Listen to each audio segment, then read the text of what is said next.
Shalom dan selamat pagi Bapak, Ibu, Saudara-saudari, serta anak-anak yang terkasih.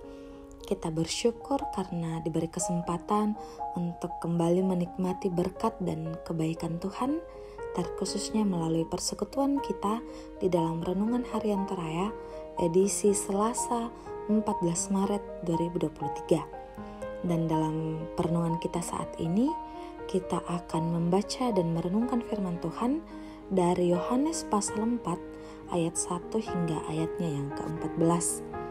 Namun sebelum itu, mari kita minta pimpinan dari Roh Kudus di dalam doa. Kita berdoa.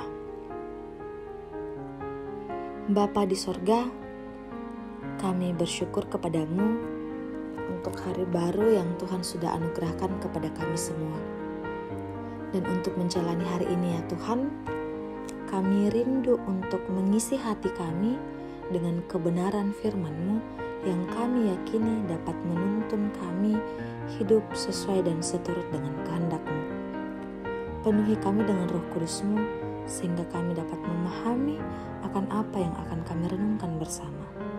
Bersabdalah ya Tuhan, karena kami telah bersedia untuk merenungkan firman-Mu. Amin. Yohanes pasal 4 ayat 1 hingga ayatnya yang ke-14. Firman Tuhan, percakapan dengan perempuan Samaria. Ketika Tuhan Yesus mengetahui bahwa orang-orang Farisi telah mendengar bahwa ia memperoleh dan membaptis murid lebih banyak daripada Yohanes, meskipun Yesus sendiri tidak membaptis melainkan murid-muridnya. Ia pun meninggalkan Yudea dan kembali lagi ke Galilea. Ia harus melintasi daerah Samaria. Maka sampailah ia ke sebuah kota di Samaria yang bernama Sikhar, dekat tanah yang diberikan Yakub dahulu kepada anaknya Yusuf. Di situ terdapat sumur Yakub. Yesus sangat letih oleh perjalanan, karena itu ia duduk di pinggir sumur. Hari kira-kira pukul 12. Maka datanglah seorang perempuan Samaria hendak menimba air. Kata Yesus kepadanya, "Berilah aku minum," sebab murid-muridnya telah pergi ke kota membeli makanan. Maka kata perempuan Samaria itu kepadanya, "Masakan engkau orang Yahudi minta minum kepadaku seorang Samaria?" Sebab orang Yahudi tidak bergaul dengan orang Samaria. Jawab Yesus kepadanya, "Jikalau engkau tahu tentang karunia Allah dan siapakah dia yang berkata kepadamu, 'Berilah aku minum,' niscaya engkau telah meminta kepadanya dan ia telah memberikan kepadamu air hidup." Kata perempuan itu kepadanya, "Tuhan, engkau tidak punya timba dan sumur ini amat dalam. Dari manakah engkau memperoleh air hidup itu? Adakah engkau lebih besar daripada bapa kami Yakub yang memberikan sumur ini kepada kami dan yang telah minum sendiri dari dalamnya, ia serta anak-anaknya dan ternaknya?" Jawab Yesus kepadanya, "Barang siapa minum air ini, ia akan haus lagi. Tetapi barang siapa minum air yang akan kuberikan kepadanya, ia tidak akan haus untuk selama-lamanya. Sebaliknya, air yang akan kuberikan kepadanya akan menjadi mata air di dalam dirinya yang terus-menerus memancar sampai kepada hidup yang kekal." Amin. Air hidup. Bapak, Ibu, Saudara-saudari yang terkasih, air adalah salah satu yang membuat kehidupan di bumi ini ada, termasuk kehidupan manusia. Manusia tidak bisa hidup tanpa air. Bagi seorang pencinta alam yang suka mendaki gunung, salah satu yang harus diperhatikan adalah ketersediaan air yang cukup dan peta tentang mata-mata air di sepanjang pendakian. Lebih baik kehabisan makanan daripada kehabisan air. Bapak, Ibu, Saudara-saudari, di dalam bacaan ini kita menemukan kata air dimaknai dalam dua pengertian. Air untuk kehidupan jasmani di bumi dan air untuk kehidupan kekal. Tentu kita tidak sulit memahami hal yang pertama, karena di semua bentuk kehidupan dan peradaban manusia selalu mencari dan memikirkan ketersediaan air sehari-hari.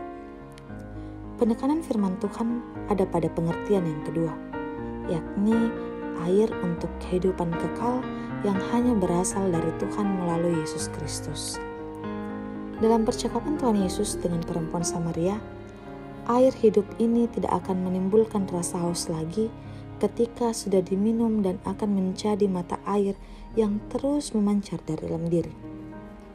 Selain itu, air hidup itu terbuka untuk semua orang. Reaksi perempuan Samaria yang membedakan dirinya dari orang Yahudi menunjukkan tajamnya pembedaan antara orang Yahudi dan orang Samaria, sekalipun sama-sama keturunan Yakub. Orang Yahudi tidak mau bergaul dengan orang Samaria karena telah berdarah campuran dengan bangsa lain dan membawa praktek penyembahan berhala ke dalam keagamaan mereka. Tetapi kehadiran Yesus membawa air hidup kepada perempuan Samaria tersebut menegaskan bahwa kasih karunia Allah berlaku untuk semua orang yang telah menerima air hidup tersebut dan semua akan menyembah Allah dalam roh dan kebenaran. Amin. Mari berdoa. Bapa di sorga, kami mengucap syukur atas berkat kebenaran firman-Mu. Kami yakin dan percaya bahwa air hidup yang sesungguhnya hanya datang daripada Tuhan. Dan oleh karena itu ya Tuhan, mampukan kami untuk senantiasa memiliki kerinduan akan kebenaran firman-Mu yang terus mendorong kami untuk selalu hidup di dalam persekutuan. Bapa di sorga, pada hari ini kami menyerahkan aktivitas kehidupan kami ke dalam tangan kasih-Mu. Bahkan kehidupan keluarga kami serahkan ke dalam tangan pengasihan-Mu. Juga pekerjaan, usaha, dan pelayanan kami, serta setiap harapan kami, kiranya Tuhan selalu menyertai kami. Bagi saudara kami yang berada dalam kelemahan tubuh, berduka cita, atau dalam pergumulan oleh karena berbagai hal, kami serahkan ke dalam tangan kasih-Mu. Kuatkan iman kami ya Tuhan, dan tolonglah kami untuk melalui semuanya. Kiranya Engkau mengaruniakan kami sukacita dalam menjalani hari-hari kami.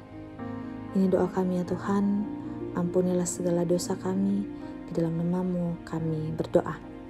Amin. Saudara, terimalah berkat Tuhan. Kiranya Allah mengasihani kita dan memberkati kita, kiranya Ia menyinari kita dengan wajah-Nya. Amin. Bapak Ibu, saudara-saudari yang terkasih, demikianlah kebersamaan kita di pagi hari ini. Selamat pagi, selamat beraktivitas. Tuhan Yesus memberkati.